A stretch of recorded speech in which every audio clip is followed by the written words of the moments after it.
Hello, everyone. Deb Floros for Jesse James Beads. I'm going to go down the rabbit hole with the Magical Mystery Bead Box from October.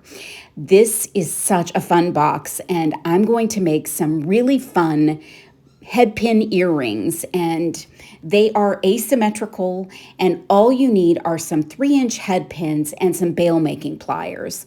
I'm making two different earrings, but they're going to go together as a really mad, crazy Is She a Wildflower pair of earrings.